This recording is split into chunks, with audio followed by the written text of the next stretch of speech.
Today, we are talking about one of the most intense, brilliant, and honestly mysterious minds of the 20th century, Ludwig Wittgenstein.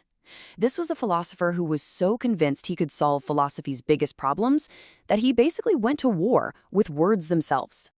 You know that feeling, right? When you're in a deep conversation about, say, the meaning of life or what justice really is, and you just get this nagging sense that we're not actually talking about anything real, that we're just getting tangled up in the words. Well, if you've ever felt that, you are in very good company. Wittgenstein didn't just agree, he thought that confusion was the entire problem with philosophy. He believed our language was broken, and in his first masterpiece, the Tractatus Logico-Philosophicus, he laid out this incredibly bold plan to just sweep the whole mess away forever. All right, so let's get into it. Before we can understand his wild solution, we have to really get a grip on the problem as he saw it. And for him, the problem was that our language constantly creates these philosophical illusions. This quote from him just nails it. He's saying the problem isn't out there in the world. It's not that reality is some big, confusing mystery. Nope. The problem is right here, with the tool we use to talk about reality, our own language. We just don't understand how it's supposed to work, and that's where all the trouble begins. The core of the issue, he said, is ambiguity. I mean, think about it. In everyday conversation, one word can mean a dozen different things. The word run. You can run a race, run a company, have a run in your stocking. It's super useful for us. But for philosophy, Wittgenstein thought it was an absolute disaster. And check this out. This is a perfect example he used. You look at a simple sentence like, green is green. Seems harmless, right? But it's a total logical mess. The first green could be a guy's last name. The second green could mean he's envious. Or the first green could be a place, like the town green, and the second is talking about its color. See? The same word, green, is being used in completely different ways. This, for Wittgenstein, is exactly how philosophy gets lost in the weeds. So what do you do about it? Well, his solution was to propose this incredibly strict, logical view of what language should be. He called it the picture theory of meaning, and the goal was literally to force our language to be a perfect mirror of the real world.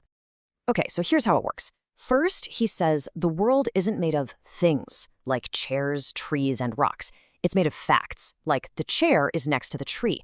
A fact is just a specific arrangement of objects. Then our minds create these little mental pictures of those facts. And here's the kicker, the final step. For any sentence we say to have any meaning at all, it has to be a logical picture of one of those real-world facts.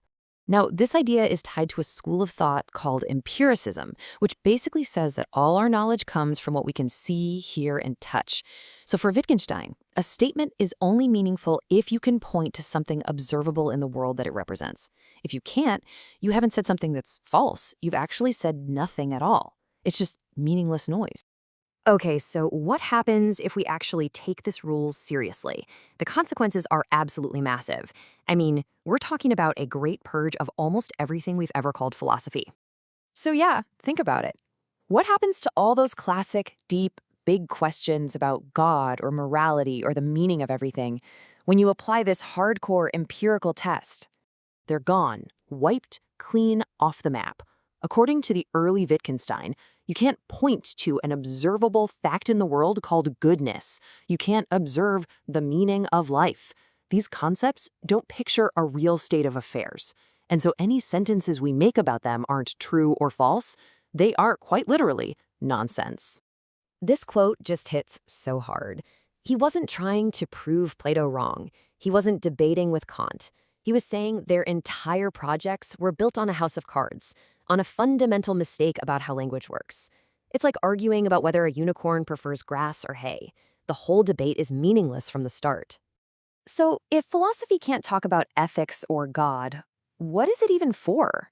Well, Wittgenstein gives it a new and much more humble job description. Philosophy becomes a kind of language police. Its only real job is to analyze our sentences. If a sentence makes sense, if it actually points to an empirical fact, then philosophy's work is done, and it hands that question over to the scientist to figure out if it's true.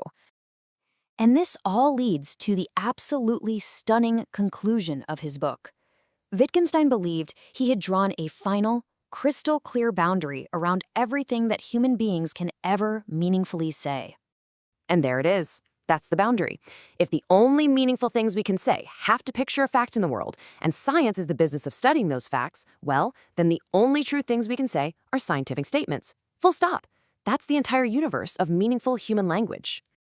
This is the legendary last line of the Tractatus. It's maybe the biggest mic drop in the history of philosophy. Everything else, ethics, art, religion, love, all the things that we often feel are the most important parts of being human, they lie outside that boundary of language. We can feel them, sure, but we can't say anything meaningful about them. So we have to just be silent. So after basically solving all of philosophy, Wittgenstein just walked away from it. But the story doesn't stop there, because years later, he came back, and he came back with an incredible reversal. He publishes the Tractatus in 1921, and he's done. He quits. But after spending years doing other things, he returns to philosophy. And in his next great work, Philosophical Investigations, he basically tears down everything he had so carefully built decades before. And I mean, the shift is just total. His early work was all about this one perfect, ideal language that had to be a perfect mirror of the world. But his later work, he said language is more like a messy toolbox. Words are just tools, and their meaning comes from how we use them in countless different language games. Describing a fact is one game, but telling a joke, that's another game. Asking for help, that's a third. None of them is better than the others, they just have different rules for different purposes. Meaning isn't in the picture, it's in the use. Which leaves us with this one final, fascinating question. What could have possibly happened in those years he was away? Why would the very same genius who built this perfect, logical prison for language be the one to realize that he himself was the prisoner, and that the only path forward was to tear the whole thing down?